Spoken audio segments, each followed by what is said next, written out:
Hai semua, kalian tahu nggak sih kalau secara tidak sadar kita bisa melakukan tindakan korupsi di kehidupan kita sehari-hari loh. Nah, yang pertama contohnya seperti kita melakukan plagiarisme. Lalu yang kedua, contohnya kita sering datang telat ketika ada acara. Nah, yang ketiga, mungkin kita sering melakukannya yaitu tidak mengembalikan sisa uang belanja yang dikasih orang tua kepada kita. Nah, jika kebiasaan ini kita lakukan terus-menerus, maka akan terbiasa ketika kita dewasa. Kita menjadi tidak jujur, merugikan orang lain, dan tidak bisa dipercaya. Nah, korupsi di Indonesia. Indonesia berada di peringkat 90 dari 176 negara di dunia. Lalu, masalah korupsi ini merupakan masalah yang masih sulit diatasi. Dan di Indonesia banyak koruptor yang berasal dari para pejabat. Hukum di Indonesia tidak adil. Kenyataannya, hukum di Indonesia lebih memihak kepada pejabat yang memiliki kedudukan tinggi dibandingkan dengan rakyat kecil.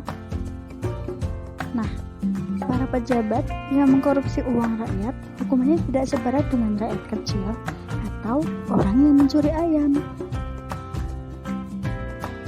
Tidak adil, bukan?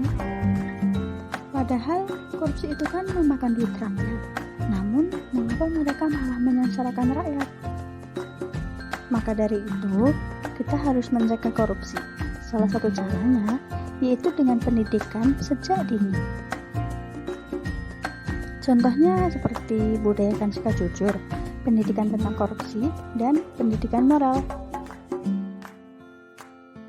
Dengan membiasakan jujur sejak dini dan memiliki rasa tanggung jawab, maka kita sudah mencegah terjadinya korupsi, karena kita inilah penerus bangsa Indonesia. Pendidikan anti korupsi melalui jalur pendidikan lebih efektif untuk dilakukan, karena melalui pendidikan dapat terjadi perubahan sikap dalam seseorang untuk menjadi lebih tersistem dan lebih terukur, yaitu terdapat sikap perubahan perilaku anti korupsi. Ada 3 model dalam mengaplikasikan pendidikan anti korupsi. Yang pertama, dapat diterapkan melalui mata pelajaran. Yang kedua, dapat diterapkan dalam kegiatan ekstrakurikuler. Dan yang ketiga, dapat dilakukan melalui pembiasaan nilai di dalam setiap aktivitas yang dilakukan oleh siswa.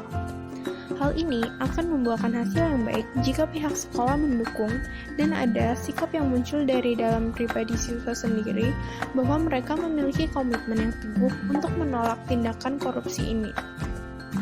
Tujuan dari pendidikan anti korupsi ini adalah terciptanya generasi yang sadar dalam memahami bahaya korupsi dan bentuk-bentuk korupsi, menciptakan generasi muda yang memiliki karakter dan moral yang baik, mencegah generasi muda untuk melakukan korupsi sejak dini, dan menambah pemahaman bagi generasi muda mengenai sanksi yang akan diterima jika melakukan tindakan korupsi. Terima kasih telah menonton video dari kami.